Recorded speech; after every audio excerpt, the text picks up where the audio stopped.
You're listening to the Back Home Network, presented by Home Field Apparel.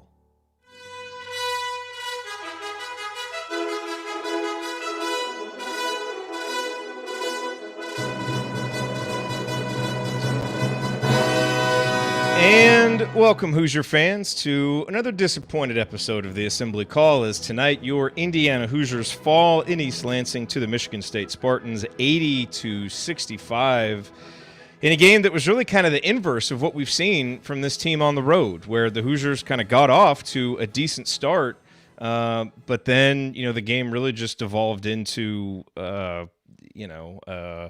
sloppy, fatigue-ridden, mistake-ridden basketball on a night when, Michigan State came out and after a bit of a rocky start, played inspired basketball.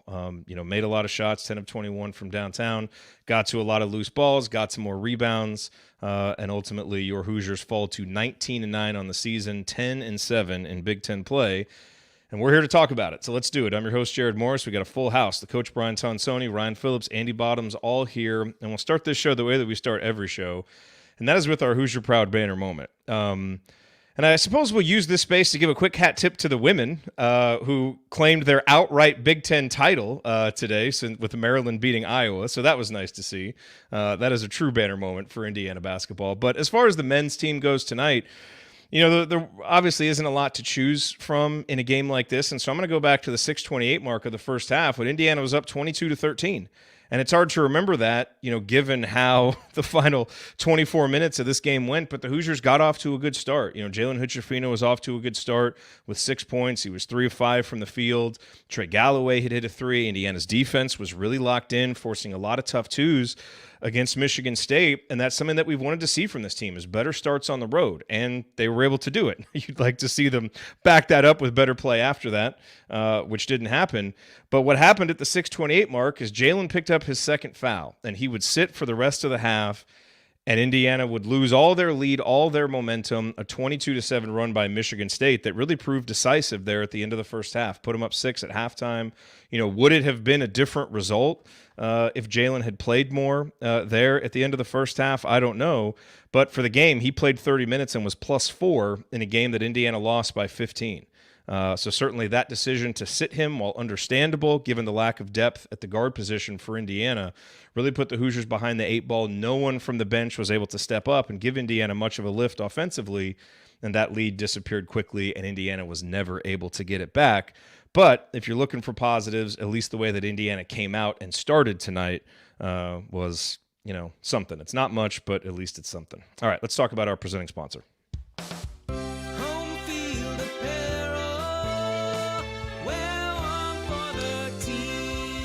Yes, our banner moment, as always, brought to you by our friends at Home Field Apparel, now in their 6th season sponsoring the Assembly Call, and their 2nd as the presenting sponsor for the Back Home Network. And, Home Field Apparel's thing is they go and they pull old brand marks and logos from the past, sometimes from the deep past of colleges and universities all over the country, and they breathe new life into them by putting them on, great, comfortable articles of clothing.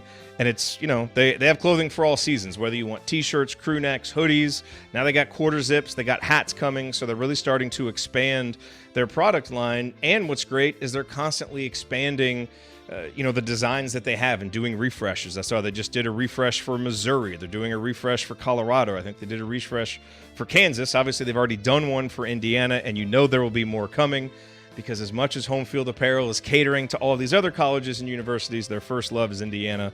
That's what they started with, and so they'll have more great Indiana apparel coming soon. And for you to get that, go browse homefieldapparel.com. Use our promo code HOME, HOME, to get 15% off your first order, and you'll be happy that you did, because the stuff is so comfortable. The items are conversation starters, and when you're out and about and you see someone with a Home Field shirt, there's kind of that little nod of approval that both people give to each other, which is awesome. So homefieldapparel.com, promo code HOME. That is it. They are our sponsor. Wear one for the team. All right, guys, it's time to move the ball, find the open man, and get some opening thoughts from the rest of our team. And Andy, we will start with you. Your bottoms line on this Indiana loss. Well, really, thanks for letting me go first. Really appreciate it. Yeah. You're in the Eastern time zone before you fall asleep. There you go. That's probably a wise move. You come out and start the game well. I think we all, had texted earlier that this felt like a game that if you don't get off to a good start, you get run out of the building. And so IU managed to dodge that bullet. And then, as you said, some missed opportunities even before Jalen went out. There was a segment of play that was really, really sloppy with forcing stops and then repeatedly turning the ball over. And so miss those opportunities, fall behind at the half, and even at the beginning of the second half. Just, it's only a 6-point game. Can you come out and be able to get a little momentum? No, was the answer to that question as you looked into that. Really fell behind early, got into some bad habits that we've seen over the course of the season in terms of helping on, and I know Coach probably wants to talk more about this, helping on drives that weren't even happening. And getting late to close out the shooters, let Tyson Walker really get hot, let Michigan State as a team really get hot. And then you look down a lot of what you would call hustle-related stats, and it just all paints a pretty bad picture. IU ends up with 5 offensive rebounds. I think they got a couple of those late. Really were hammered on the boards. Couldn't get defensive rebounds to close out possessions that led to a number of key baskets, including a couple late when IU was just hanging around. Can you get a stop and turn it into a basket? They just were unable to do that. Really struggled there. Again, struggled to find contributions from guys other than TJD and Jalen Hood-Schifino. Trey Galloway did end up with 11, but the bench ends up with 6 points, but had 2 until some late free throws from CJ Gunn and Anthony Leal. And just, that's not, you need somebody to step up and give you that unexpected lift off the bench if you're going to come out in a really tough environment and win a road game. Just didn't have that, and the guys looked incredibly tired. TJD looked as tired as he's looked all year. Really struggled to get elevation off the floor, struggled to finish inside, missed some close shots that he normally makes, and just IU hanging around for as long as they did in the second half was maybe not the best thing for him, because he didn't really – you were never out of it enough that you could rest him, but you never really felt watching it like you were really going to be able to get back over the hump. And so, he still ends up playing a number of minutes. And I think as something that we've been concerned about with this team, that came home to roost tonight on a Saturday, Tuesday turnaround. Now you got this until Saturday night. Maybe a little more rest during the week is there, but the guys being leaned on so heavily for this many games and being able to win ugly in a few cases just couldn't come through tonight. And if ever you needed a spark of some kind in the form of Xavier Johnson or literally anyone at this point, this would be a great time for it. And he was certainly missed tonight. Yeah, the fatigue has been a lingering question for many shows, and that certainly continues tonight. Coach, it's Tonsoni time. What's on your mind? Yeah, I thought they were rotten defensively tonight. I mean, just absolutely brutally bad defensively. But go on.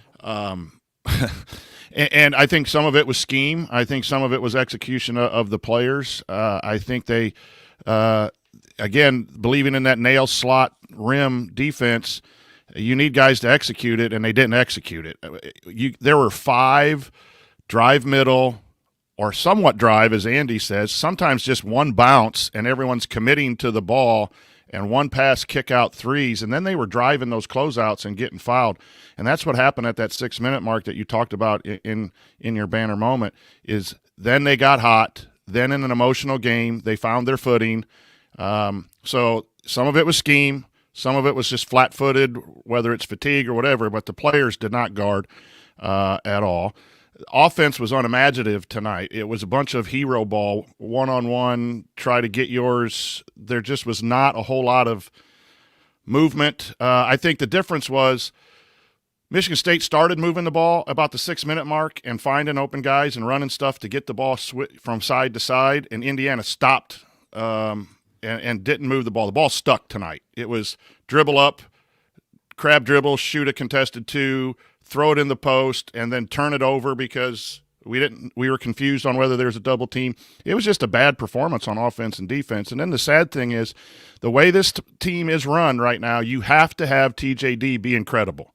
And you have to have Hood-Schifino be at least average or better than average. When those two are bad, and bad for them is average, they can't be average. And tonight I thought both of those guys were average, because right now no one else nothing else is run for anyone else, or no one else on the bench is contributing offensively. And that's why Indiana's been in the 60s lately in their points. Some of it is you're playing good teams and good coaches, but now's the time you're going to have to figure that out and get back in the 70s. So just an all-around poor performance tonight, but there's a lot of things that need to be looked at going forward, as you're going to play a real tough opponent Saturday and then have two, hungry teams coming into Assembly Hall at the end of the year fighting for position or tourney selection. Yep, well said. All right, Ryan, time to rant. Go. I think it was obvious to everybody watching this game that Indiana looked like a tired team. They look like a team who, and I think in the beginning they came out, it was adrenaline. I think it was a big moment. I think on the flip side, Michigan State was tight to start the game. And given everything that's happening there, that's understandable. But they had some wide open looks that were airballed or that were just way off. And I think it was, with the expectations of the moment, wanting to come out and do too much. I think they were real tight. And I thought Indiana was kind of loose, riding on adrenaline. And as that wore off at about the 10 through 13 minute mark of the first half, you saw what this team is right now. And that defense you're talking about, Coach, there was no communication. There was no focus. They just lost it. And those are signs of a tired, fatigued team. I'm not trying to make excuses for them because they didn't play well. But when you're tired and fatigued, you make more mistakes. And if you look at the minute, and Trace Jackson-Davis, by the way, couldn't get off the ground tonight. His leg there, he looked like he was loping up and down the court as best he could. He was trying. But, there were drives that normally he is contesting that shot, blocking it easily. He couldn't get up to block shots tonight. And if you look at his minutes over the last 6 weeks, since the new year, essentially, you got 40, 33, 33, 35, 39, 39, 33, 39, 39, 39, 40, 39, and 37 in a row. That's too much. And I know Mike Woodson said, hey, when I was playing, I did that. Well, Mike, it's a different game. There's a lot more up and down now, and you're relying on this guy to do everything on both ends of the floor. You're going to wear him out, and he looked worn the hell out tonight. And, we said it at the beginning of the year because we thought there was a stretch last year where it looked like he hit a wall. Now, he came back in the Big Ten tournament and at the end of the season and made it a great run when he got some more wind, and I think that just the sense of urgency carried him. But we saw this happen last year. And the same thing looked like it happened tonight. He just looked like no matter how hard he tried, he just didn't have it. And I thought some other guys looked that way. I thought Jalen in stretches looked that way. I thought Trey Galloway looked that way in stretches. And Trey Galloway was leaving guys open from three, just not being focused defensively, off ball. On ball, I thought he did as well as he could in those situations. He kept guys in front of him, and guys were pulling up and hitting threes. You can't, from deep, can't do anything about that. But on your rotations, if you're not focused, with this defense, with the way the system is, if you're not focused, it's going to be like Penn State, and guys are going to be wide open from three. And they were unfocused tonight. It's a sign of a tired team, and they need to find ways to get other guys going. I know that this bench is not providing much for you. You have to find somebody who can eat some minutes for these guys at some point, at this point in the season. And honestly, they were down 10, and as Andy said, there was no chance they were going to win this game. I absolutely think that they should have just sat Trace the last 10 minutes. Or the last 8 minutes or whatever it was, just to get him off his feet. So this is a tired team. It looked like an exhausted team, a Saturday to Tuesday turnaround, and a brutal environment. And it's catching up to them, and they need to do something about it. And on the one hand, it is understandable. You're trying to win games, and the formula that you've created for this team, or that has been created in part because of the loss of Xavier Johnson, is you have to rely on these two guys so much. But this comes back, and so to finish that point, you kind of understand why he's playing so many minutes against Michigan and playing so many minutes against Northwestern Absolutely. to try and win that game. But that is going to catch up to you. And so this is where, at what point do you try and change the formula? Right, Coach? And so one of the things that we were talking about before we came on air is, can we get guys other shots? And I know, beating a dead horse, it's, we've been saying this over and over again, but you've got a guy in Miller Kopp who's shooting, 46% from three-point range and takes 3 shots. You got to get that guy more shots. The bench obviously just didn't provide much at all. Malik scored the 2 points. in the second half that actually got Indiana to within 5. And we'll talk about that in meaningful moments. But Tamar Bates just unable to do anything. I said in the last show he was my pick to click. He'd had 2 straight good games against Michigan State, and he just wasn't able to even get involved, and doesn't, he had the one shot, which was actually a nice cut when Trace found him. He just wasn't able to finish. And otherwise, he's just not able to get in the rhythm of the offense at all. So, Coach, as you look at this, what are some things Indiana can do to try and change this formula a little bit? Because, and maybe they can't. Maybe this is the formula for the rest of the season. But I think you see on a night like tonight, is this really preparing us for the end of the season? It's just a good question because we've been talking about, do you get other people's shots? And the obvious question is that's not being done. So I would think that Coach Woodson, this is what you're going to get. You're going to get heavy ball screen with your point guard and has the freedom to take some shots.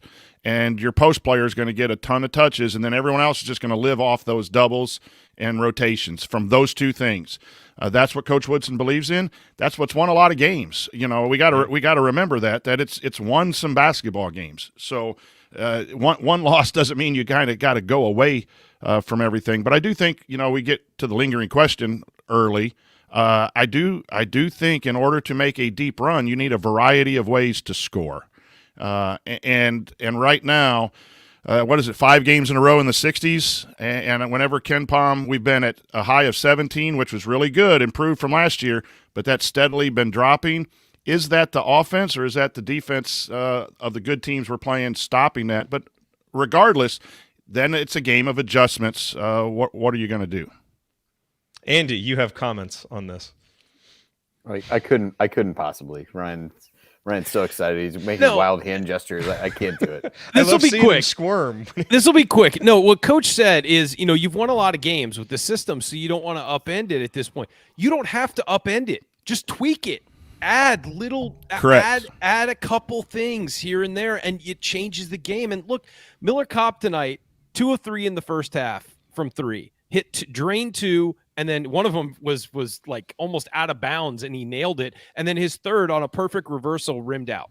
But it was online. It was a little long. It happens. You're not going to make all your threes, even when you're wide open. He didn't shoot in the second half because they didn't get him any open opportunities. None. When you're getting bombed from 3 from the other team and you can't counter that, you're asking to lose, particularly on the road. Now, you've gotten away with road games not making threes before, but you also didn't have your best version to Trace Jackson Davis tonight. You need to find something else, and just continuing to do the same thing and not running a cross screen for Miller, not running a pin down, not doing something. Trey Galloway's out there firing threes because he's the only one who has any room to do anything. And so it's not that you need to upend the system. The system has gotten you to this point, and kudos to Mike Woodson for doing a great job with this team, especially with their point guard injured. One of their point guards injured. But you still have to do work. People are going to adjust to what you're doing, and they've done it. And everyone's going to hard double Trace this now. So you got to find other ways to score and other people to score. And if Trace has had so many minutes that he's worn down, you're going to have to involve other people. And you've got a guy who shoots 45% from 3. Jay Billis called him the best shooter in the Big Ten tonight, and you get him 3 shots in the entire game. And this wasn't a night where Miller was getting looks and pump faking and not doing it. He just didn't get the ball. And so you've got to do something. And again, it's not upending the system. It's tweaking what you're doing to adjust to what people are throwing at you defensively. It's not hard. And the solutions are pretty easy and obvious. It was interesting tonight. It seemed like early in the game, Coach, you probably track this better than me, but early in the game, they really came at him with the post double. They got a good look for Race early. They got a second good look that Race just wasn't able to finish inside. Then they saw Michigan State adjust, and he threw a nice skip pass. And eventually they really stopped doubling him as hard from the post. They did a little bit from the perimeter, and it was almost like you didn't know what to do when he wasn't getting double teamed at times. They went back to it a little bit late, but even coming out of the locker room, he gets a shot inside that's just, a shot he converts 9 times out of 10 and just was unable to do it. It seemed like in some ways not doubling him actually rattled IU more because they weren't able to get the clean looks that they got early in the game. They backed off that a little bit and just kind of forced him to try to score on his own, walled up, made things tough on him. And on a night when he wasn't very explosive, that was effective. And the reality was that at that point, they didn't run as many ball screens. It didn't feel like with him.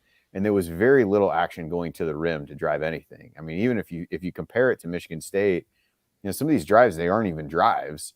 Guy gets 1 foot inside the 3-point line, and the help side guy drops into the paint and can't recover out to the shooter. And so you see how much stress that can put on a defense, whereas even the threat of a drive. Now, granted, that's partly schematic on IU's part, but there was very little for IU that was really getting to the basket to even try to draw attention to kick out to Kopp. And when you took the doubles away, they just hugged up on him and he couldn't really even get the ball.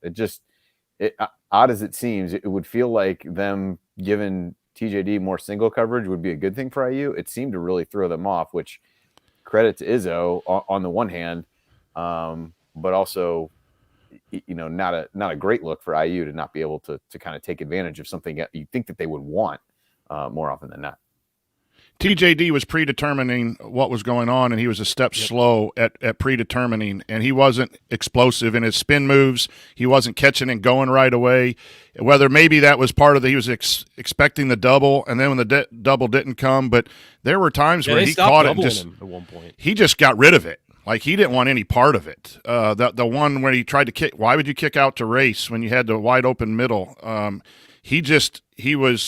That goes back to Ryan's comment about I think he's fatigued, and he wasn't make 7 himself. Turnovers if he's himself. Yes, because Andy, you're absolutely right. As soon as they start single coverage, we've seen what Trace can do at Illinois. When they single covered him, he just went off and won that game. That normally happens, and for whatever reason, Trace didn't have it tonight with 7 turnovers and some missed shots and just that lack of explosiveness in there. And then, as far as the offense goes, they ran good stuff to start the game, and they run good stuff after timeouts. And I think to start the second half, I stopped tracking it a little bit in the second half. They were moving Kopp, and they were moving people, stuff that we've always asked. It seems as the game goes on, in the free flow of the game, they don't make calls on the fly. Like on a rebound coming down, there's not going to be, Kansas or Tennessee or whatever play call. They're just going to let the play run, which is going to be a ball screen or a post feed. And as the game goes on, they go away from stuff that they kind of plan ahead of time. I think their game planning isn't bad, but I've always clamored for a little more thumb on the offensive calls to get the kind of actions where you could still go into the post, because they have some good stuff that they run. I just don't think they run it enough. And at a time tonight when the coaching staff on the other end had your number and was playing games with TJD, that's when you got to go into your book and call stuff to help young guys out, because you got a freshman point guard, you got some bench players who are trying to do whatever they can, and Coach just doesn't do a good job of that. That's the one area where I think he needs to get better. Everything else is great. We're going to make the tournament, but it's an honest criticism that we need to have a few more things run at key times of the game to stay in games. Right, that's the key. That's the thing right there. When you're getting smoked in a stretch, run something different to get a bucket. To maybe staunch a run or stop the bleeding. Like. That's all you need. You don't have. I'm not saying, run the whole offense around Miller Kopp's shooting ability. That's not it. But be able to call for it every once in a while when you need to get a 3. When they've hit 3 in a row, and you need to get one back to silence the crowd or something. You got to be able to do that and call on that. And you're right, Coach. They've run good action before. It's a matter of trusting it and relying on it when you need it. Well, there was a lot of times it felt like we talk about be able to get a lot of baskets out of timeouts. That was not the case tonight. It didn't feel like, to me at least. There were times when you kind of expected that early second half timeout. They came out and just took either a long 2 or a real early shot clock 3 from Jalen, I think, without really trying to do a whole lot else. And you look at the 7 turnovers from TJD, but then you look at the assists. He had half of IU's 10 assists, and the 2 starting guards who played a ton of minutes had 2 combined. And I think that speaks to not really being able to get anything flowing offensively in any way that is drawing the defense and finding open people. And that's pretty reflective of what a slog it was on offense. Yep. All right, coming up here as we continue our breakdown of Indiana's 15-point loss to Michigan State, we'll point out tonight's meaningful moments you might have missed, and then we'll go inside the numbers to highlight the most important statistical notes from the game. You're listening to the Assembly Call. Stick with us.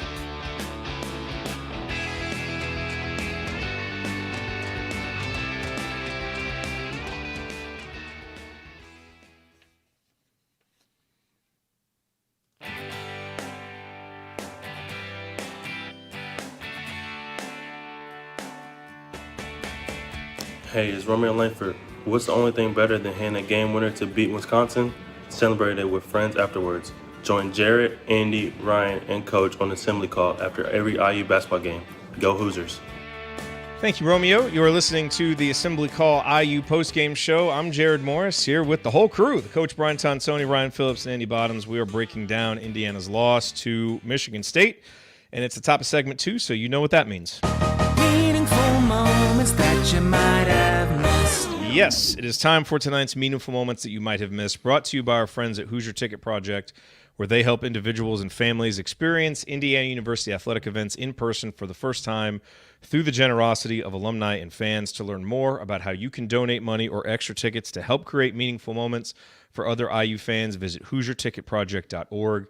That's HoosierTicketProject.org. And, you know, guys, I think it's worth saying, you know, as we kind of set the context for this game, you know, just it's a difficult spot for Indiana to go into and play from a basketball sense. Now, the truly difficult spot is what, you know, Michigan State students and everybody in that city are dealing with, you know, after a senseless tragedy, you know, that rocked their city and their campus. And this was their first home game back. And so you knew that it was going to be an emotional arena. You know, I appreciated the fact that Indiana wore the Spartan Strong shirts. I appreciated it that Michigan did that. I think it's awesome, you know, to see, even though we have rivalries and we have games that need to be played, there are more important things than that. And the great thing about sports, even though it can't heal hearts and, you know, reverse a tragedy, it can give us all a shared experience, and that's meaningful.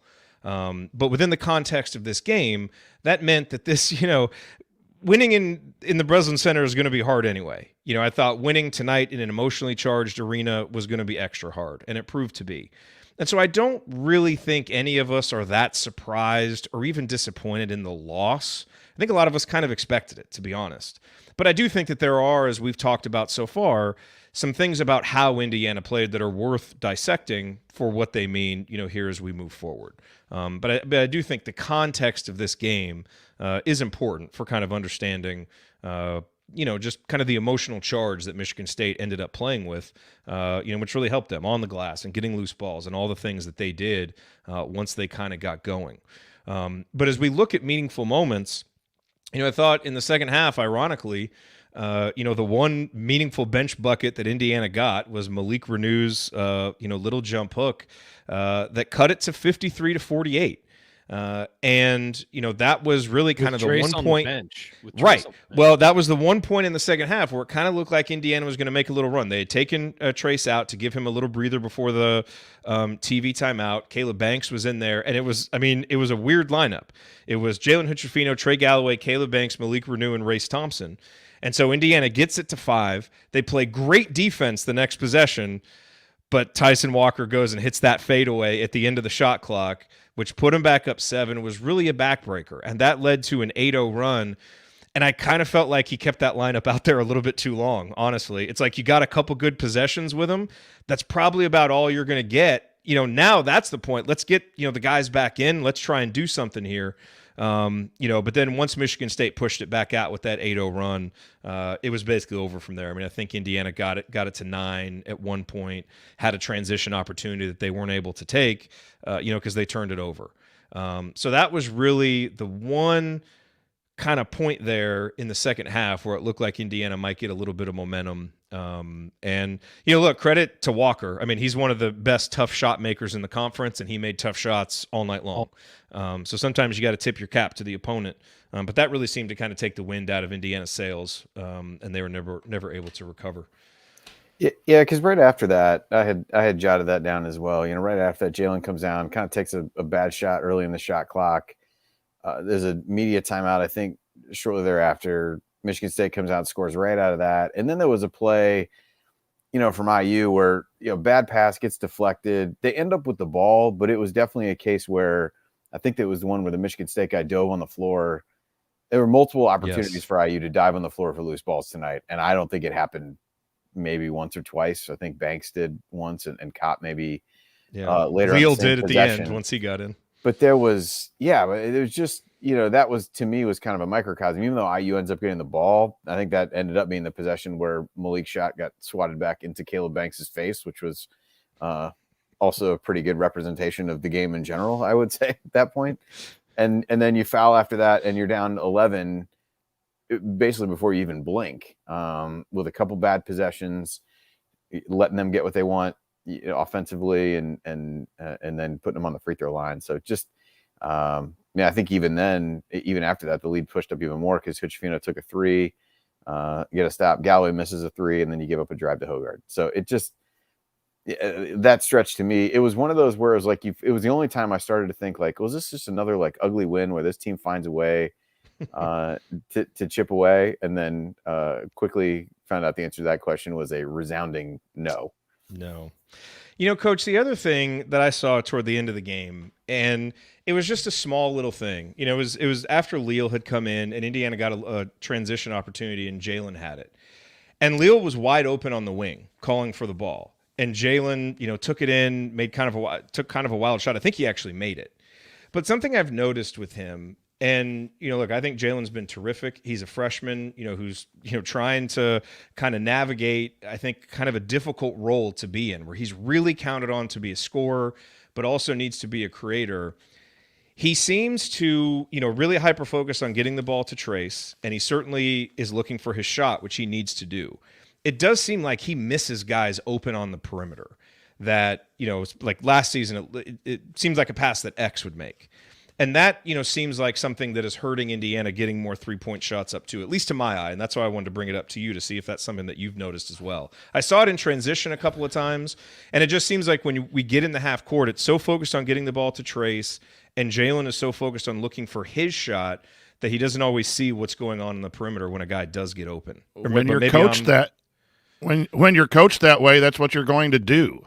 I mean, you're not looking for the three-point shooter because we're not here to get Miller Kopp threes. That's been said in the press conference. We're here to get Trace Jackson-Davis the ball, and then we're here for the point guard to shoot. That's the Indiana offense. Now, I thought he did that early in the year where he would dribble down and find Kopp in transition. So maybe that's too. Yeah, I thought that was one of the things Hood-Schifino did really well at the beginning of the season. Yeah, I agree. I think that's so why it's been maybe noticeable that we're not seeing it as much now. He's scoring You're more. not seeing it. Yes, he's scoring and more, he's so being the asked to score options- more. And the options seem to be that pull-up jumper or getting it to Trace off the pick and roll. And if there's not pick and roll, it's throw it into the block and we'll get a kick out off the block. Like that. I mean, those are the two. That's the offense. Sets. Those are the two default sets of the offense. It is what it is. I mean, Mike Woodson's talked about it. Like you said, it's a situation where, the offense's job isn't to get Miller Kopp shots. And Miller Kopp knows that too. That's why he's not forcing contested shots when some people, have complaints about that. He's done more lately, but in general, he doesn't force contested shots because he knows a contested shot for me is not a contested shot for Trace. It's different. And so he's going to pass those up. But that's just what the system is right now. And they're playing to the system. Now, I agree. I think Hood-Schifino should be looking for that, especially when you're down 10 on the road and they're bombing threes at you. You need to start looking for your other guys, especially when, it was obvious to anybody in that arena that Trace didn't have it tonight. I had a friend there who's texting me. He's like, yeah, he just looks like he doesn't have it tonight. It's interesting because I think Jalen takes some shots that I wouldn't approve of, but I do think they're okay in the Indiana system. I think we saw that with X a little bit last year, and when X finally got it, he became a high assist guy. And I think Hood-Schifino was a high assist guy. Now he's going back to that. I got the green light, and he's trying to now he needs to figure out how to have the green light and be an assist guy. A major, when X was good last year, he finally started scoring and throwing that out. But they've done that in the last few games where they've hit the lift off the screen and roll. So I don't know. I don't know that it's that bad, but I think in huddles it's like go get yourself some. Go get yourself some. I think that's it's we've talked about it all the time. It's just NBA. Draw double teams or draw a hedge or a hard trap on a ball screen, get 2-on-1 and move the ball. And then drive off of that or score off of that. That's NBA basketball. And that's what Coach Woodson has done for 30 years, and that's what Indiana's going to do while Coach Woodson is the coach. Now, he started moving players to still get the ball inside or still get a ball screen action type stuff. He doesn't move players to get them action, but I haven't noticed it, Jared, to be honest with you, other than in Hood-Schifino taking some shots that I think are really forced, but I think he's encouraged to. Well, I think my guess would be he's encouraged to. I think that's the larger point. And again, I don't say this as a criticism of him as much. I think that's the spot he's in. That's the role that he's in. Right. I mean, he's really, and I think he's realized this. Like, he has to score. And so I think, especially with who a else freshman, is going to? right? You know? And this is, I think part of the issue too now is with the bench guys consistently struggling. You wonder, if a guy like Jalen, as he looks at this, it's like, we've got to score. Well, I'm the best option to take the shot because none of these other guys are really stepping it up and doing it. So again, I don't think it's a criticism of him. I think he's in a tough spot based on what he's being asked to do, the up and down production of the other guys. And it's a real rock and a hard place that the offense is in right now. Because the team has done a lot of good things. Indiana's in a good position. I don't think there's, this isn't a skies falling conversation, but you start looking forward to how can you make a run in the Big Ten tournament? How can you make runs in the NCAA tournament? Now what we've seen from this offense here for a good 4 or 5 games kind of feels like they need to find another gear and get something else going. Andy, any other moments stand out to you? I don't know that I really have any jotted down. I think Coach said he had one. Maybe we already hit it or not, but I'll throw it to him and I'll look back through my notes, see if anything else comes up. I was just going to talk a set that they ran that was really nice to begin the game, and this is what I see at the beginning of games and beginning of halves. They run stuff, and then as the game gets going, they fall back into that ball screen and post up, and they don't get creative inside the 10-minute mark, 12-minute mark, but. Trace Jackson-Davis had a little pin down for Hood-Schifino, who curled in the lane and got a jumper to start the game. Then they went to a short roll, and TJD kicked it out for a 3 to Galloway. Then they hit a short roll later. So there's a lot of good things that are being done, but all of a sudden you get 6 or 7 minutes in, and it's back to the point guard taking shots and the post player, which you want because they're your best players. I get it, but they're neat. They run good stuff to start the game, and that's how they got off to a really good start. So credit to whoever, got that going. But that was the moment that you might have missed because Indiana's offense was really bad in the last 24 minutes. But they really started off well because they ran good stuff. It looked like it was scripted. Yeah, no, I was going to say it reminds me of NFL teams who script their first 15, 20 plays, and it's like, we're going to do this, we're going to do this. And the idea of doing that in the NFL and the NBA and college is to see how the other team reacts. And then what their game plan is by how they react. So, I agree with you. It does look like they are scripting plays to start games, and then it once those are over, they just fall back on the old faithful of tossing it into to Trace or running the high ball screen. You're right on that short roll stuff. That has been incredibly effective for Indiana when they've done it. Yeah, that's good stuff. Real quick. And here's the thing. If they don't start the game doing that against Purdue on Saturday, there's something wrong because that was what they did to beat Purdue like a drum with that in the second half in that game. And also, when they gave the ball to TJD in a high post and run their guards off a little floppy action, like the guys weren't playing, they didn't play well either. So you might have been able to call 30 plays, and the guys weren't going to execute it tonight for whatever reason. It was just not a good game. So in fairness to the coaching staff, sometimes you can call all the stuff you want. If the players don't pass, dribble, and shoot, it's not going to work. And I think that was some of it tonight as well. But I do think there's a pattern of scripting or calling stuff. Timeout usage has usually been good. It wasn't tonight. Coming out of halftime, I think there's been some good stuff. And then in the meat of those first and second halves, it seems to just go back to a couple options. I think that's a pattern. Yeah. let's go inside the numbers. To me, there's a couple that stand out. Obviously, the turnover number. Indiana turns it over on 20% of their possessions against a Michigan State defense that is 350th in the country in defensive turnover rate at 14.7%. A lot of those just unforced. And, this is where, to me, I mean, with Trace, it kind of feels like it's mental fatigue almost as much as it's physical fatigue. I mean, some of the passes, some of the decisions, I mean, it's not that he's just been playing 39, 40 minutes. They're 39, 40 hard minutes where he has pressure on both ends. And he's a big guy. Like, minutes are different for a big guy than they are for a little guy, too. So that needs to be remembered. So that number really stood out. And Jared, Michigan on State the getting 10 off. Okay. Yeah. Sorry, on the turnovers, it's worth noting that of the starters, they had 9 turnovers. Trace had 7 of those. Yeah. I mean, Hochefino only had 1 turnover. Kopp only had 1 turnover. Nobody else who started had a single had a Trace turnover. just didn't have it tonight, man. Yeah, and so it's not like this was an epidemic across the roster. It was Trace really didn't have it. Turned it over 7 times. I mean, your point guard played 30 minutes and turned it over once. Now, he didn't have a great game, but this wasn't a team-wide turnover epidemic. It really wasn't. Yeah, it almost makes you wonder. I mean, we've just gotten into this flow of Trace is going to play all the minutes and we never take him out. But man, this kind of felt like a game in the first half. He's struggling a little bit. Give him 3 or 4 minutes. Maybe let him sit for a little bit and kind of watch the game. And, but for whatever reason, I mean, that didn't happen. So whatever. 10 offensive rebounds against a Michigan State team that is not a vintage offensive, rebounding Michigan State team.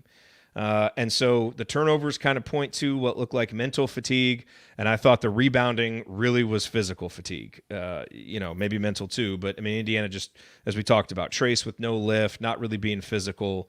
And boy, you're not going to win. That kid came in the Breslin Center doing that. That kid came in the last 6 minutes. Hochefino was out. That backup Kohler and just really kind of dominated TJD. Well, my favorite line of the night was he travels twice to go around Jackson Davis for a layup, and Jay Billis is like, "Wow, that's great footwork." And I think that was a slide. You know what? He's going to be the new Ethan Happ, that he gets a reputation for good footwork. Yeah. So the refs just think that he's not traveling. And then he buried Trace under the basket with a push in the back, and then tipped the shot in over him, and then blocked his shot twice. And then blocked. Well, and Joey Hauser came down all over Trace's arm on that same play to hold his arm down so Kohler could block. I mean, it was a great double team by those guys. Great job. But that not being critical of TJD, but that's that mental fatigue and that physical fatigue of playing all 20 minutes in the first half. Yep. That just shows, because TJD's been super fantastic, and he was just average especially today. Closing halves. He's been really good closing the first half, and even when he's playing 20 minutes. But he just hit a wall, man. I mean, and maybe this is a 1-game wall for him. Maybe he gets a couple days off, and Saturday he comes out on fire against Edey. It's a big game for both those guys with national and conference, implications and all that. Maybe he comes out fine, but you just feel like at the end of the last couple games, he's looked a little tired at times. He got that lift against Illinois with that big dunk, but there were points where he's missing his free throws are flattening out at the end of games. I mean, this has been coming for a while, and I hope it's a 1-game thing. But man, the coaching staff knows that was the story tonight, because that's why they rested him in the second half, because they haven't been resting him. They kind of knew at halftime that he was that way. Yeah, the number for me. I thought some of the rebounds, just to go back to him, was part of that is Kohler being able to come in and know, hey, if I commit any fouls, so what? So he's physical with him, bodies him under the basket a little bit. And Trace, even a lot of times, is athletic enough that if he doesn't have the best position, he can just go rise up and get it. He just didn't have that explosiveness off the floor. So, credit to Kohler for coming in and doing that. I mean, Izzo had yelled at the referees after that charge got called, and Michigan State got called for 2 fouls the rest of the half. 3 if you count the one they did intentionally. So I think if you're Kohler at that point, you can just go in and throw your weight around and see what happens. But I thought they were physical enough with him that really accentuated his fatigue in the course of the game, and really got him in positions where he couldn't rebound as well as he normally would. I love all the Twitter and chat mob tough guys that are like, mental fatigue, these guys should be able to play 40 minutes. Come on.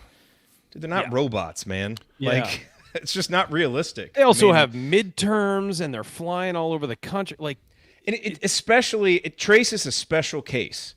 like the load that has been on him physically. Like, I don't think we've come on here for the last 12 years doing the show and talked a lot about a guy facing mental fatigue. But when a guy has the pressure on him every minute of every game like Trace does because of how this team is set up, that is going to get to you. And it is amazing how well he has played with incredible, with all of that on him so far. So Like, it is not a criticism of him as much as it is that's just an accurate reflection of what our eyes are telling us. If you had 5 guys averaging 10 points a game, then you're not too worried about it. But he's everything to this team. If he doesn't score 25 points and grab 10 rebounds, they're probably not winning the game. I mean, that's where we're at right now. Like, I mean, you can win without that, but a lot of other stuff's got to go right. And when you're on the road, all that stuff rarely goes right. And so, I mean, what do people think? He just waited until now to start loafing? Yeah, no, he played. Give me a break. And if you watched him tonight, he was trying to work incredibly hard. It just sometimes your body does not respond to what you want it to do. It's basic physiology. Every great athlete tapers at the end of seasons for their Olympic swims or their runs or load management in the NBA. People need to take care, and if not, load management. Absolutely. The number for me is 10 threes. Michigan State, I was at a game where Michigan State had 0 in a game at Illinois.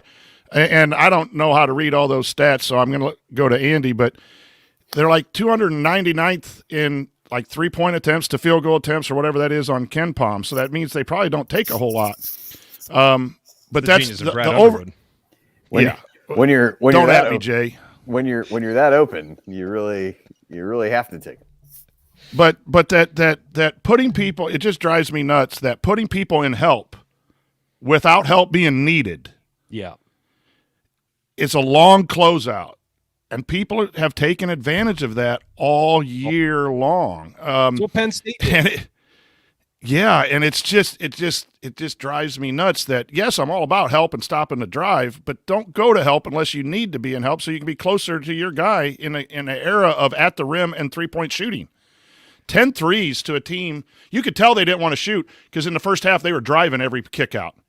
They were driving and then redriving and redriving. Like they didn't want to take the 3. And then Izzo or someone said, guys, they're giving us the 3. You got to take some. Then all of a sudden they hit him, and then Walker went off because he hit him. And when you got to be careful giving people space, and then they hit shots and see it go in an emotional night.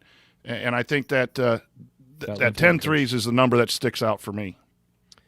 Mm-hmm. Yeah, for me, it's Indiana shot 48% from the field and wasn't even in the game. Like, I mean, that's crazy to shoot 48% from the field on the road.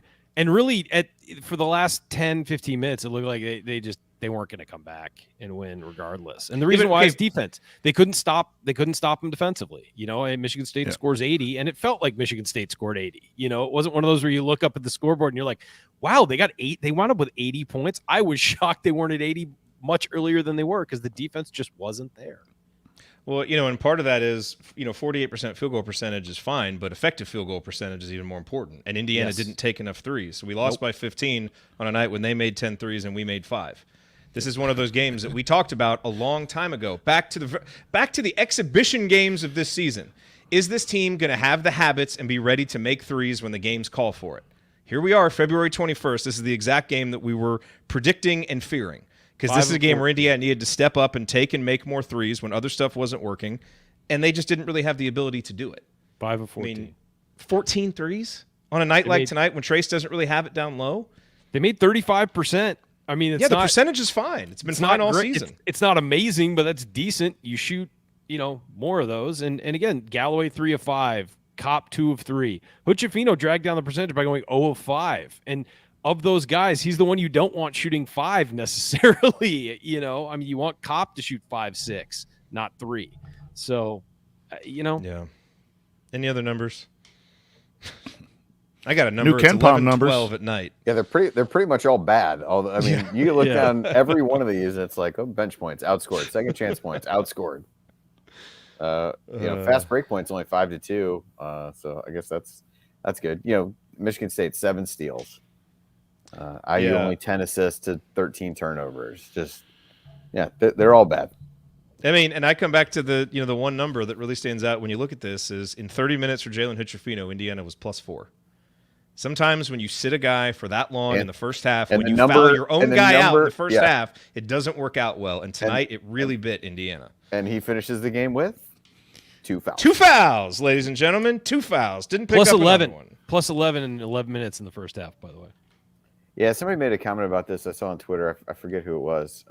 But, last night, if you watched the Kansas TCU game, Grady Dick, Jalen Wilson, 2 of Kansas' best players, both have 2 fouls. Self put him in with about 6 minutes left in the first half and let him play it out.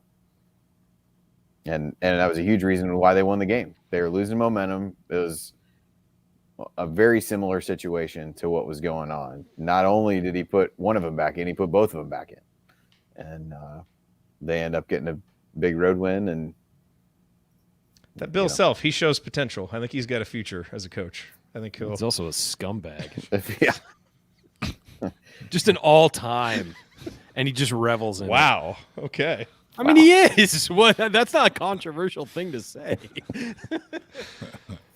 It's pretty well-established facts on the record there. Okay. Yes. No. On that note, let's go on. Didn't think he was going to catch segment. a stray on this one, did you? Well, here we go.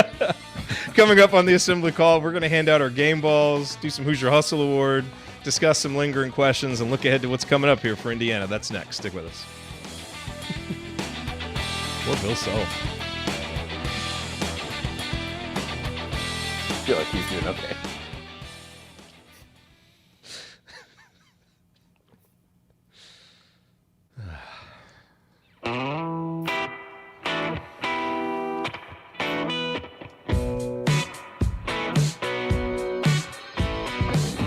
What's up, y'all? It's Devontae Green giving you the green light to watch Assembly Call after every IU game. Just don't listen to their opinions about shot selection. Remember, you miss 100% of the shots you don't take. Go Hoosiers. I'm pretty sure Devontae would like our thoughts about shot selection right now because we're talking about take more threes, Oh, how let times it fly. have changed. Oh, how times have changed. Come on, Devontae. We got your back, man. You're listening to the Assembly Call. You can catch us live immediately following every IU basketball game plus every Thursday night at our website, assemblycall.com. Also, make sure that you sign up for our free IU Hoops email newsletter. You can join for free today at join.assemblycall.com. That's join.assemblycall.com. All right, I'm Jared Morris here with the coach, Brian Tonsoni, Andy Bottoms, and Ryan Phillips. And gentlemen, it's time for our game balls presented by our friends at Bloom Environmental, where Allie and James and the crew help folks in southern and south central Indiana maintain healthy air quality in their home or business. You can learn more at bloomenviro.com. And when you mention this ad, you get 23% off all their testing services. That is 23 in honor of TJD. Boy, this feels like the first time in a while that I mean, there's not a lot of great options, but at least there may be a little bit of a debate. I don't know. Who you guys going with for your game ball? Andy, why don't you go first? I don't know. Always. It's always. What do you? I trust your opinion more than these other guys. Alphabetically. Going alphabetically. I mean, realistically, you look at it, and TJD, for as poor as he played in the turnover column, led the team in points, rebounds, and assists. I don't know. Just feels, yeah. I mean, it doesn't feel like you should. And give minutes it to him. played. And Yeah, it doesn't really field goals feel like, made. Yeah, it doesn't feel like you should give it to him, but I think, well, I mean, I guess I'll go with Jalen because he had 16 and was one of the only guys with a positive number, and as you said, really was the guy who, when he was on the court, gave you some sense of hope. But you could effectively talk me out of virtually anyone who would be in contention for this tonight. all right, that's fair. Ryan, who gets your game ball? I was actually perusing the chat real quick just to see if anybody's jumping out at anybody in there. Somebody said Galloway. I'm like, the way he defended, I can't. How many threes were hit on Trey Galloway's head tonight? I just can't. It's not an effort thing. I think he wasn't off ball. He wasn't closing out. Yeah, that was where I leaned, but I couldn't do his it for off ball reason. defense was atrocious, and we've seen it on the road from him a couple times. I mean, it's never an effort problem with Trey. It's just a focus thing. On ball, I thought he was pretty good, and Walker just drops him on his head. I mean, and that happens to you sometimes. I thought about Jalen. But look, I mean, Trace, the 7 turnovers hurt him, but still, he was the only thing that they had going for a while. I give it to him. I mean, in a night where it's kind of like, I thought Hochefino won it based on his first half, but then the second half he kind of struggled. So I'll give it to Trace for 19-7-5. And the 7 turnovers, I mean, some of them I can't really blame him that much on because they were just putting everything on his shoulders, and sometimes he was trying to figure out what to do with it. So I'll give it to Trace, but it's kind of I don't know. Yeah, Coach. I'm giving it to Galloway. He didn't play very good defense, but it's more position. He was in the right position of where Coach wanted him, and he had long closeouts, and he was a step slow of reacting off of the help, which didn't help. But I also thought he was aggressive offensively with his shot, which is something we're going to need. He was 3 of 5 from 3, had double figures, didn't turn the ball over, and I think just played hard. And in a night when your best players were average and they get stats because of volume, they weren't very good. Hood Shafino wasn't very good, and Trace Jackson Davis wasn't very good. Love him, and we're going to need him, and he's going to carry us to a lot more wins this year. But we've praised him all year. He was not very good, and whether that's fatigue or whatever else, but he was very, very average tonight. And I just can't give a game ball to players who I think should have played better. Galloway should play better defensively, yes, but I thought he played better than expected offensively. And in a night when I don't really want to give a game ball period, I'm leaning towards Galloway. So we've got 1 vote for Trace, 1 vote for Jalen, 1 vote for Galloway. I'm kind of like you, Coach. It's a hard one to pick. I'm going to give it to Jalen because he was the one guy who was positive plus minus. You know, he didn't shoot well from 3-point range, but he was efficient inside the line.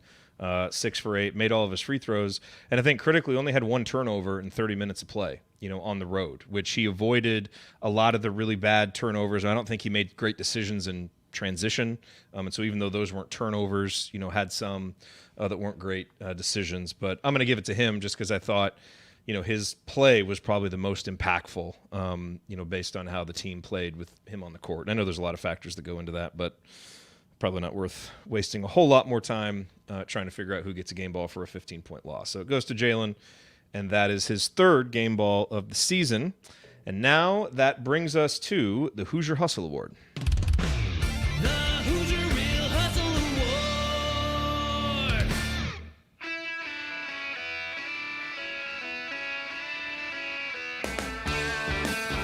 Hi, this is Anthony Leal, reminding you to check out our friends at Evansville Security Services. Based in the hometown of IU legend Calvert Chaney, Evansville Security Services has been providing off-duty police officers to businesses and individuals since 2001. In other words, they're in the business of prevention and peace of mind. And remember, prevention cannot be measured. To learn more about how Evansville Security Services can help you preserve your peace of mind by preventing bad outcomes, visit EvansvilleSecurityServices.com. That's EvansvilleSecurityServices.com. All right, thank you, Anthony. And Anthony Leal got some minutes tonight. Got out there, played, did some hustling, getting on the floor like he always does. Played that tough man-to-man defense there with about 15 seconds left while Michigan State was just trying to dribble it out, but you got to appreciate that from Anthony. Okay, we'll go in reverse order this time. Coach, we'll start with you. Who gets your hustle award? Was there hustle? I just watched 2 hours. I saw a flat basketball team. I think there was effort. I think they tried. They played hard, but I don't know that anyone hustled. I can't remember. I remember Caleb Banks kind of going for an offensive rebound that I thought he wasn't going to get, and I was kind of happy with that. And Renew had Leal one or two played plays like that. Yeah. But other than that, I thought it was kind of Just one example of hustle is Caleb Banks kind of going after a rebound. He also took a ball right off his face. I kind of face. By the way, he took a charge as well. I mean, he did on Hauser, and he was moving. Izzo lit Hauser up for that though because it was careless. But the other that second one was a charge. Yeah, that one was the first. The first one, Renew is moving Renew big time. No, the did you see the play where it went off of Banks' face and it went right to Renew's lap? He was in bounds, and they called him out of bounds. Yes, he was. They showed the replay, and it was like his foot was out of bounds for a second. And he completely reestablished himself and caught the ball. And Nobody said anything. I was like, that is one of the most obvious calls I've ever seen missed. He was he was at least 8 inches in bounds. So anyway, everybody was ready to go home at that point. Yeah, it's fine. I'm not the right guy in a game like this to give a hustle award, so I'm gonna give it to Galloway. You thought you said he played. I already picked him. But he didn't get so you can give it to him I again. don't think you can pick the same guy. Coach is a man of I don't think you can't. That's right. Oh, okay. Well, I thought if he didn't actually Thank get you, the Andy. ball, then you could. Okay. He is a All man right. of Fine. integrity. Fine. Thank you. I feel respected. That's pretty nice. Okay. I'm giving it to Anthony Leal. Anthony Leal probably hustled in practice this week, and he got some run in a game where no one else was hustling, and he reads the award. I'm going Anthony Leal. Okay, Anthony Leal gets it. He got a floor burn tonight, So absolutely, he dove on the floor. Go. All right, Andy. That was actually me, but I know. Andy, over to you. I mean, someone's getting cranky late. Goodness gracious. I mean, this is one I struggle with as well. I mean, I thought Banks did some good things. I'm going to go with him. We talked about a few of the effort plays that he made. I guess I'll say that. Maybe I thought all those guys at the end. CJ got in there and hustled. That was even nice Banks when he got in the first half. I thought gave a bit of a, or maybe that was the second half when he came in. But I thought he gave a little bit of a spark, and so I'll go with him. I'll agree. I'll go with Caleb Banks. I think he gave us a lift. I'd like to see a little more of him. Maybe move Race to the 5 for some stretches, or renew to the 5 and put Caleb at the 4 and spread him out. I'd like to see some more of that. I think his energy is helpful to Indiana. Yeah, I'm going to throw a vote in for Trey, who I did, while he struggled some defensively. I mean, you're always going to get an honest effort and hustle from Trey. So I'm going to give it to him. But obviously Caleb gets it, and I think Caleb was a deserving recipient. Well, that's his first hustle award. He didn't get a hustle award for the Ohio State game? Interesting. Okay. So as we look at lingering questions, I thought it was very interesting what Mike Woodson did with his bench in the second half, which is you're down and you probably need some outside shooting, and you have a guy who's shooting 40% who played 13 minutes in the first half, and Tamar Bates, and he doesn't get off the bench in the second half. Instead, basically it looked like Woodson kind of said, we're going to go with hustle. Guys, Caleb Banks, who I know is, going to get out there and kind of play hard. And, then obviously later on, the game was decided at that point, but, brings Leal in, brings CJ in. Look, we've all been hoping for more production from Tamar Bates, and it's just not coming. And it seems like that second half may have been a tipping point for the coach. I mean, and not even playing him at all. Now, we'll have to see. Maybe that rotation goes back to normal in the Purdue game, but that jumped out at me and seemed noticeable. That he played so much in the first half and did not see the floor at all in the second half. What does that mean for this rotation going forward? I think at this point, look, obviously, I was there, trying to will good play into existence, making him my pick to click, but it's just not happening right now, and I'm not sure what it's going to take. And it may well be, Coach, that Tamar just isn't a good fit for this type of offense and would function better in an offense where he can be kind of a volume scorer and get his rhythm going. But that's not what this offense is. And so for whatever reason, I'm sure there's a lot of factors at play here. He's just not getting the production, and he hasn't found a way to make it work in the system he's in, which ultimately is, his responsibility to do. So I'm really interested to see what happens with that moving forward. Yeah, I thought he really struggled tonight, and it's tough to watch because you want him to do well, you want Indiana to do well, but he was lost again defensively and offensively. He misses that little pull up in the lane, wasn't ready to shoot that. He wasn't very productive in his minutes, and you can understand why Coach wouldn't play him. And to me, it's a bigger lingering question, guys. Is the bench developing, or is it regressing as the season goes on? And is that on the players, or is that something the coaching staff needs to do better? We obviously have no clue. We're not in there. But as the season's going on, the bench production is falling to the wayside, and it's really putting pressure on Woodson to play his starters, which then gets the fatigue. And so it's a tough question. If players aren't playing well, you're not going to get some run. but why aren't they playing well? Jordan That's didn't got play to in be. the second half either. I don't think, did he? Geronimo's He came in struggled right at the down end, the stretch. last Right at the minute or end. so. Banks is not playing as well as he has, or not Banks, but I mean Bates. Bates. Those two, and we've lost X. So you've lost good pieces of rotation where a coach. I don't blame Woodson for riding his starters heavy, and the solution is you get X back. If X can play some level of minutes at some level of his past production, that's what those minutes will probably go to when and if he can come back. Yeah, one thing on this is there are just the Big Ten is so loaded in the middle this year that there aren't blowout games unless you're playing Nebraska twice, or there aren't those games where you can Hey, careful.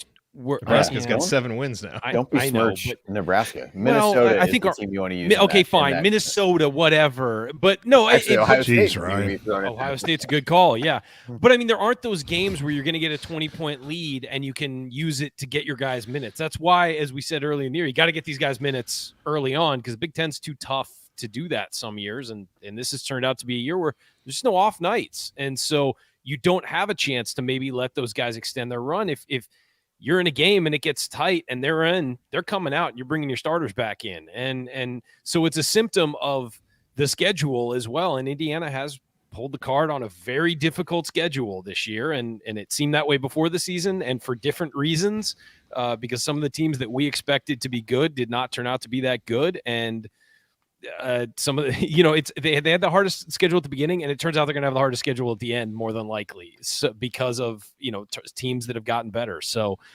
it is that catch-22 of you got to get these guys some production, but if they're not giving you production, it could cost you a game. You got to stick your other guys back in, and so but you're not going to develop them if you don't play them. We've said that for years. If you don't play them minutes, they're not going to get better. And so it is a catch-22 for the coaching staff, 100%. Yeah, and I think when you look at it, there really isn't one guy on there that you know what you're going to get on a regular basis. I think Renew is probably as close to that as you have right now, and even he's been inconsistent. So you end up throwing darts at a bunch of guys, but the way the offense works, nobody who goes in is going to get that many opportunities to really do anything or get into all that much of a flow in the game.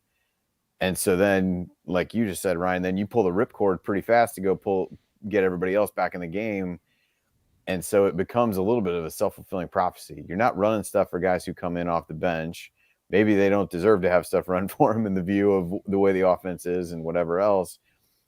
But you don't have one guy who you're like, I'm going to go try to ride this guy and he's going to get these minutes. I think he's just searching at this point. And so that's why you see a Banks who had not played for, I don't even know how many games before I think it was the Ohio State game that he, was able to, come in and contribute, but hadn't played for a long time since then. And I think it's just a sign of really grasping and trying to hope that you can find somebody to work. But when you got this, batch of 5-6 guys that you're just hoping one of them is clicking on a given night, it's hard to tell if anybody's clicking on a given night the way that your offense is so structured around Trace and Jalen, which for a lot of reasons makes some sense. It just makes it really hard to discern night to night if you're really going to get anything out of these guys. And if you are going to get something out of them, which one or ones is it going to be? And more often than not lately, it's ended up being nobody. And so, having X back, if you think about at the beginning of the year when Galloway's coming off the bench, you kind of know what you're getting from him as he comes into the game. Now you don't have that luxury. He was the one guy who you really could kind of pencil in and know what you were going to get. So I think and really at this point, you got 3 games left in a regular season. It is what it is at this point. You're not going to figure that out. And maybe you catch lightning in a bottle with somebody on a game-to-game basis and figure it out from there. But that doesn't really seem likely based on the way that it's gone. But you do have a couple home games at the end, so maybe that's there. You're going to need some of that in the Big Ten tournament. You saw some of that from Geronimo down the stretch last year where he was able to really step up in some of those games. Do you get somebody to step in and fill those roles? Maybe, but your guess is as good as mine as to who that's going to be based on how those guys have been used and how they've played. Coach Woodson gets it. Last year he had the 5-man subs, and none of us liked it. And now he's gone to basically a 6-man rotation, and now we don't like that either. It's all about balance, Coach. Got to find the sweet spot. Right. There's still a lot of room to explore in there between 6. It honestly, you play 8 guys, but you got to give them a little more run at times, and it's a tough thing because you want to win, but you got to give some extended minutes at times, and it's just a tough situation that coach is in right now because the bench guys aren't producing, and got to figure that out soon. I love how Ryan just desperately wants to go get to his cereal and get to his beauty rest, and so he's in the chat. We should wind this down for Andy's sake. Well, it's late for Andy. It's 12:30. I figure he's got. What time zone is Coach Coach in? and I are in the same time zone, right? Well, yeah, but what's Coach got? Coach loves being here. Coach is. Yeah. Andy's always like, guys, wow. I'm not sure which of us should take more offense. To be honest, I don't really know. All right. Well, the other lingering question is, what is this team going to look like in West Lafayette? Obviously that is a very tough place to play. Indiana played well there last year. Didn't get off to a great start, but really played well in the second half and darn near pulled that game out. That was obviously with X, and I don't think X is going to play in that game. From everything we've heard, the expectation is to hopefully try to get him some minutes those final 2 home games. So I wouldn't expect him. But I don't know. Coach, as you kind of look ahead to that game, which obviously it'll be nice to get a few extra days of rest. Hopefully that helps. Get guys maybe their legs back and go up there and play a good refreshed 40 minutes. And you're expecting probably to lose. That's the most likely outcome. But give yourself a chance in the end. And see what happens.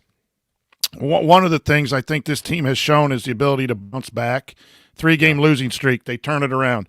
Bad performance at Maryland, they turn it around. A disappointing loss, come back and win. It hasn't always been pretty, but they've done that. And I thought even today, they were trying to reach down into their tank and find something. They got back to, you mentioned 53-48. I think this team doesn't quit, and that's a positive leaving. They played bad tonight, but they keep trying. So I think they're going to have a great effort. I think Purdue's going to be focused. That place is going to be absolutely bonkers, wanting to pay us back for the previous victory. I think it's a very, very tough ask for Indiana to go in there and win. Do I think it's possible? Yes, you're going to have a lot better performance than tonight. But if you can't get up for Purdue, and that's one where if your tank's a little bit half empty or only a quarter full of gas, that you can probably find enough to muster a great effort when you play your rival, especially in that environment. So I expect a better effort. I do think it'll be tough to win, but I think this team has shown the ability to bounce back. And so I don't know that they'll have 2 clunkers in a row. And if they do, you got 2 games at home to finish off the season. This has been a good season given all of the injuries and things that have happened. To be in a position to be a 4 or 5 seed going into the tournament with the injuries is just a remarkable thing for coach and players to accomplish. So try to keep that in mind as well. Quick look ahead. Thursday, the Doing the Work crew is going to do a show before Assembly Call Radio to preview IU Iowa, which is now no longer a game for sole possession of first place in the Big Ten. It is a coronation for your outright Big Ten champion, Indiana Hoosiers. So they're going to talk about that. And then we are going to have Assembly Call Radio this week. There's no women's game, so we will have the show. I'm sure we'll be talking a lot about IU Purdue. We may have a guest from behind enemy lines to come on and kind of give the Purdue side of things. So be on the lookout for that. And then obviously on Saturday, we have the postgame show after IU Purdue. And then we'll have Doing the Work here on Sunday after Indiana plays Iowa. So with that said, let's go to some final thoughts and let's, just kind of flush this one and move on. I don't think there's going to be a whole lot of value in lingering on this one too much. And hopefully we see better play starting on Saturday. Andy, we will go to you first for your final thought so that you can get out of here at Ryan's behest. I should really let Coach go first. But I love it here. But he loves being here, and I apparently do not. So, yeah, go to Field of 68, Andy. Do some bracketology over there. Why don't you? Yeah. That's a good show, by the way. It is a good show. I did some errands around the house listening to you, Andy, on Monday. It was quite enjoyable. I'm glad to hear it. Glad to hear it. I think You're a man of integrity. I mean, now you're laying it on pretty thick. Yeah, so that's bullshit. So I think you look at this even outside of the circumstances at Michigan State, and it's a tough game to win.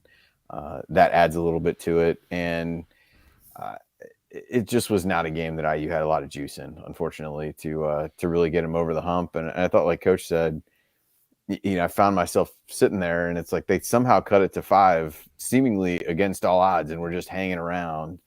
And that's a testament to them not really giving up, but they just wasted too many opportunities and made too many turnovers other times. And that was really something that when this team has played poorly, we've come on here and said that over and over again. Those are when the turnovers crop up. Those are when the turnovers come at times when you've got a chance to extend a lead and it takes that opportunity away from you.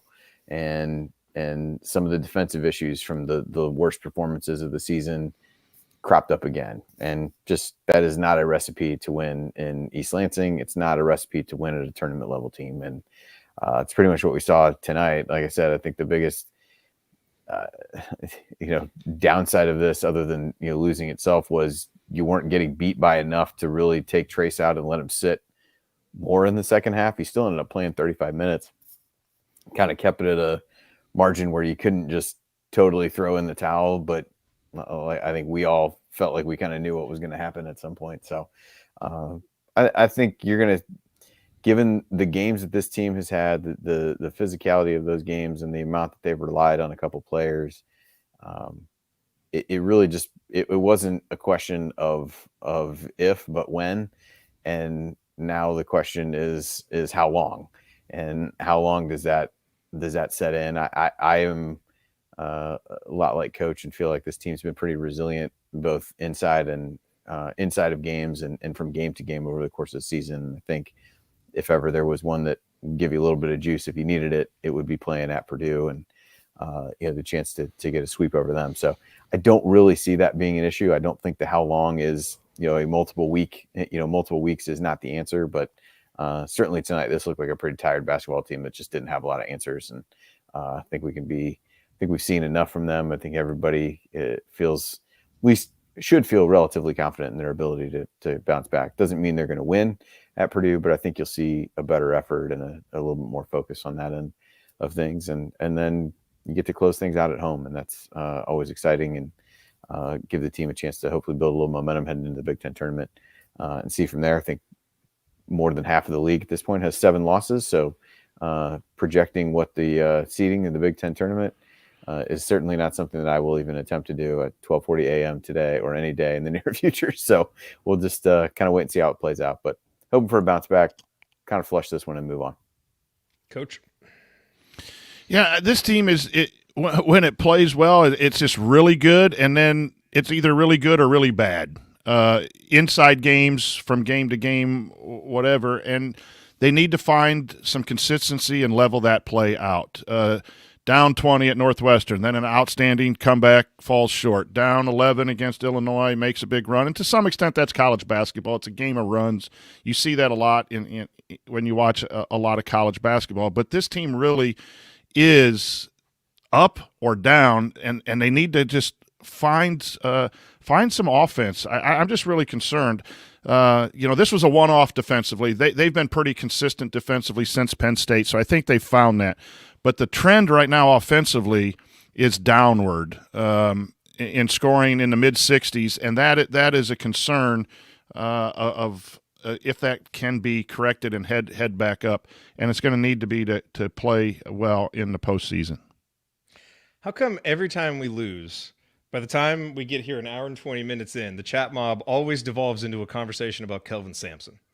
This always happens. What's going on? How do we always get on this subject after a loss?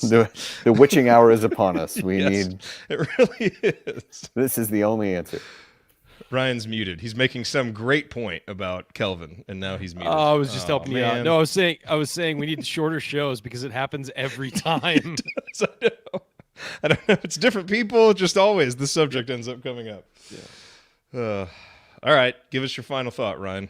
Tonight was ostensibly just a basketball game, but it was so much more to Michigan State, and I think that showed in the fans, in the players who played. Once they settled into the game, played like that meant something. It really meant something to them, and this is something where this kind of stuff we're seeing it just way too often, and we're having to do these. Wearing a shirt that says whatever university, whatever their mascot is, strong, and everybody comes out and everybody's really sad about it.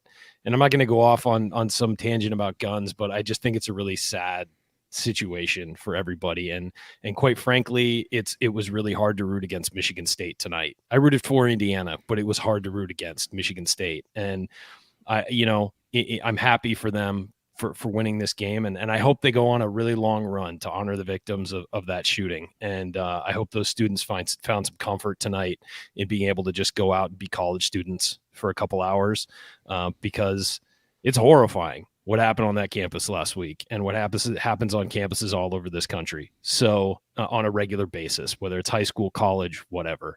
So they're in our thoughts tonight, because tomorrow they have to go back on that campus as students, a week after something terrible happened. And so again, kudos to them for showing up for their community tonight and winning that game. Kudos for Indiana for supporting them as well and wearing those shirts and being right there with them. I hope Michigan State goes on a run, man. I mean, I don't want to beat Indiana again, but I really do hope they get it together, go on a run, and can honor those victims. Yeah, I did an interview with a Michigan State podcast, the Locked On Spartans podcast, and that was basically, kind of my final thought at the end of that, which is, look, Indiana's playing a basketball game, and so I want Indiana to win. But if Michigan State ends up winning, I'm honestly not going to be that upset because of what it's going to mean. And Trace has, been great about putting things in perspective and talking about how, even in the midst of playing the best basketball of his life, talking about how, there are bigger things than basketball, whether it's his relationship with his rivals or, with Michigan State. And so I agree with you, Ryan. It felt to me all along like this was a game Michigan State probably wasn't going to lose to anybody. And Indiana was there, and Indiana didn't play very well. But honestly, I mean, it's such a secondary or tertiary storyline coming out of tonight. It's just the one we focus on because that's what we do on this postgame show. But your thoughts are, well said. And I think, if the shoe was on the other foot and this was something we were dealing with as an Indiana family, we would want to have the other schools supporting us, like folks have been supporting Michigan State. So, the last thing I'll say about our team, I know some folks don't like, talking about mental and physical fatigue. Let's be clear about this. It's not an excuse to be used for the rest of the season. It's just, I think, a reflection of the reality of what we're watching. But now that we know this, I mean, it's up to the players to figure this out. It's up to the coaching staff to figure this out, whether it's changing up what you do for practice and, whatever it takes, other guys stepping up to take some of the load off. All we're giving you is what we're seeing and trying to explain the reasons for some of the play that we're seeing. But it doesn't mean that now, I guess for the rest of the season, that's just going to be an excuse and they can't be expected to overcome it. Oh, no, they need to, all of them. Or you'll see more losses like this.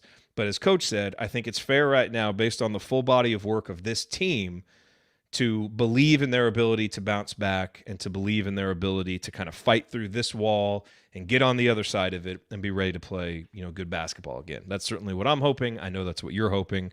And hopefully we see it as soon as Saturday up in West Lafayette. All right, that is going to do it for this edition of the Assembly Call. If you want to see us do the show live and be part of the live chat, make sure that you subscribe to our YouTube channel, youtube.com/assemblycall. And don't forget to go to join.assemblycall.com to join our free email newsletter. Special thank you to Bob Thompson for the music you hear on the show. Special thank you to John Ringer of rigdesign.com for designing our logo. And thank you for listening. We'll be back on Thursday to talk IU hoops again with you for AC Radio. Until then. Take it from me, Jordan Halls. Keep your elbow in and your eyes on the rim. And go Hoosiers. All right, I got to get out of here, folks. Thank you. Thank you. Thanks for coming out. Here I come, Mrs. Stansoni. Ryan's being stupid again. I always love Jordan's keep your elbow in because he only Yes. kept one elbow in. That's right. All right. Oh, gosh. Hour and a half later. I think we beat that one to death. Yeah, we did. Just beat Purdue. Just go beat Purdue. That'd be so great, man. That would be great. That would be the perfect way to bounce back. But really, go play 40 good minutes of basketball. Yeah, honestly. There's a way to come out of that game happy and feeling like things are back on the right track, even if you don't win the game. I mean, the goal is to win the game, Herm Edwards, all that, but, you know. High pressure those guards. Yeah. High pressure those guards. Back on a good track. All right, guys. Yeah. Go to bed. Yeah, I guess we should. Will do. Not the commenters. You guys can stay up as late as you want, but hey, Coach, I have a point to kick around with you if you want to hang around for 5 more minutes. He's muted. He's muted. Oh, Me and Coach do that all the time. He's fake muted. I'm gonna stay here all night. I like it here. He does love it. All right, live stream all night. Live stream. I'm going to give my students. I'm going to give my students the link to watch, and just teach from here tomorrow. Good night, Andy. What do you got, Jared? Good night, Andy. All right, okay, so I want to get your thoughts on this because I saw someone in the chat talking about how, okay, well, you know, Zach Edey has the same type of pressure that Trace does, and he's handling it. And you know, obviously there's some truth to that. I mean, Zach Edey has a huge, heavy burden for Purdue. I guess the difference is, and this is where I want you to tell me if I'm, you know, being too soft or making excuses or whatever. I do think it's a different situation for two reasons. One, you know, the game that Trace is being asked to play requires a lot more just body movement. You know, Zach Edey runs up and down the court, but he, for the most part, stays still, you know, and blocks shots and rebounds and scores because he's just so big. And I don't say that to take anything away from him. He uses what he's got to be good at basketball. But Trace is all about movement and mobility, both defensively and offensively. So he's expending more energy. And also, he's got more pressure on him offensively because he's not just asked to be a scorer. He's asked to be a facilitator. And Zach Edey's role on offense is much simple. You know, go down there and score. And so I don't think to me, it's not as analogous. And it's a reason why I think you see a guy like Trace wearing down mentally and physically, because I'm just not sure I don't know that maybe even us properly understand how much pressure is on him on a possession-by-possession basis. And it truly is remarkable, I think, how well he's played with all that pressure. But that's just why I think that comparison between those two guys, it doesn't quite hold the same for me. Now, I guess you could argue, well, Zach Edey's bigger, and so, you know, the minutes, you know, so whatever. But I just think they play different games. It is a different game. It's a post-up or a little zoom action. He dribble, hands off, and then he goes rebounds. Where Trace is doing some other things in his athleticism, he'll come from the free throw lane and do some things where Edey just uses his big long arms to block shots. So there's some physicality there, but they also rest Edey. I mean, Edey comes out about the 14, 15-minute mark of the first half and gets 2 or 3 minutes. Then he'll come out again in the first half and get 2 or 3 minutes, and they pace him inside of games. That's, you know, I'm not talking about cutting him underneath 30 or 32 minutes, but get him 32 or 33 minutes, maybe 34 minutes, but 6 minutes a game. It adds up. When you play 39, 40 minutes over and over and over and over and over again with the expectations. The other thing where I think you're absolutely correct is there's more options at Purdue. And Painter will go to more options. Mason Gillis hits 2 threes. He runs 4 more plays for Mason Gillis, and Mason Gillis hits 9. And that gives a little bit of a breather of the responsibility of scoring.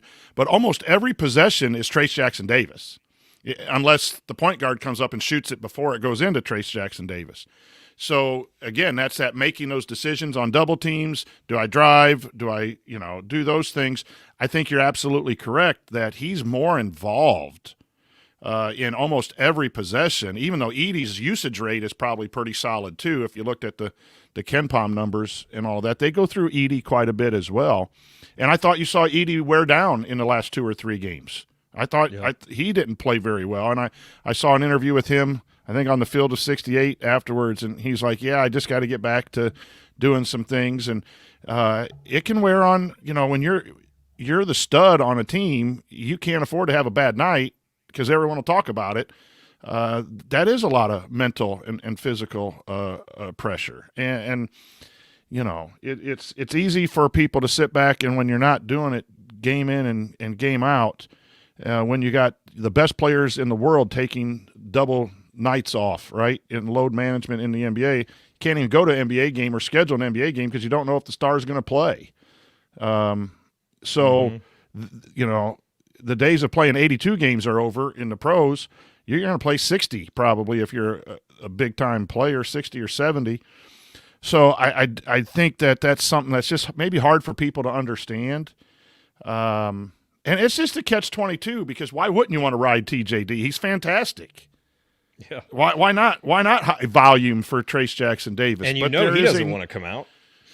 There's a nuance in that too, is that you want every one of his touches to be as efficient as possible. So sometimes less touches with more efficiency is better than absolutely every touch or every possession with some, you know, because he gets down and out when he turns the ball over or when he doesn't score on a post up, and then you got to deal with that as well, the ups and downs within the game. You know, that kid comes in and blocks his shot. That's got to be frustrating for him at the end of the half, and all of that stuff adds up and adds up and adds up and adds up. And I think maybe that's part of X not being there too, is the responsibility for scoring now is on both of those. And you're seeing Hood Schifino take some tough shots and Trace Jackson Davis take some. You're seeing the offense the last 5 games. They've really done a great job in winning 9 out of 12 and put a lot out there. But I think you're absolutely correct in that. Yeah, and look, I fully expect Trace to bounce back against Purdue. Yeah. You know, and but it's just, you know, what you don't, I think what I'm afraid of, here's the thing. I think what I'm afraid of, when I think a lot of people are afraid of, is, you know, getting to an NCAA tournament, you know, round of 32 game, and it looks like tonight, where you're just like, this is not the team we've seen, you know? And like, I just want to see these guys play their best, be able to put it out there, and let's see how far that can take us. And so you watch a game like tonight and you're like, man, this isn't the guy that we've seen. So I want to see him get back to that, you know, and we're here trying to figure out solutions, and you know the staff But Jared's, is too. My concern has been the last 4 games. We've been fortunate to win a couple. Rutgers, we played well in the first half and then coasted. The Purdue game, you got to give credit to Purdue. I think they're really good, and so the second half Purdue won like we won the first half. But I thought the Rutgers game was really bad in the second half. The Michigan game, we get down and have to fight our way back. And then the Northwestern game, we get down 20. So you had pieces of the same thing happen at that game. And I thought we were to sleep against Illinois. And then tonight we came off, and even though we were up, 22-13, I wrote down at the 6-minute mark, this is sloppy. Yeah. You know, I think Michigan State missed some up shots. by a lot more. Yeah, Andy mentioned it. You missed those opportunities to stretch the lead.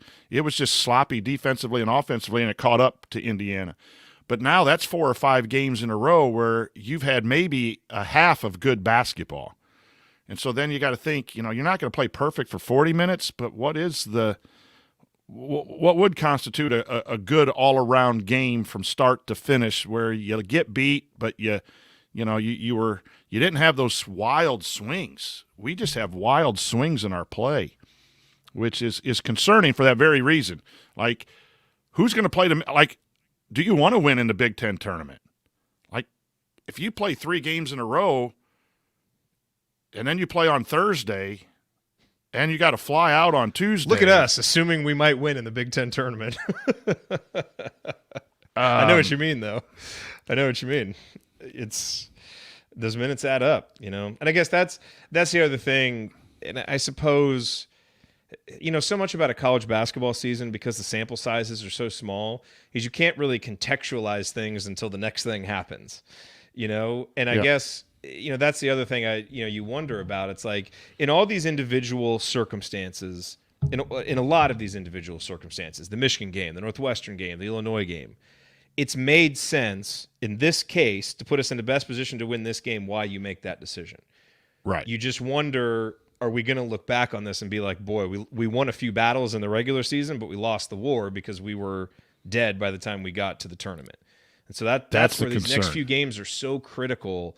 You know, can you still pick up some wins, but make sure that you're fresh and firing on all cylinders when you get to the tournament? That's what we want to see. And so if there's a little panic, it's just because, you know, I still have high hopes for this team. You know, I believe in this team, and I want Trace to go out, you know, with as much team success as possible, because that's going to help contextualize his individual achievements.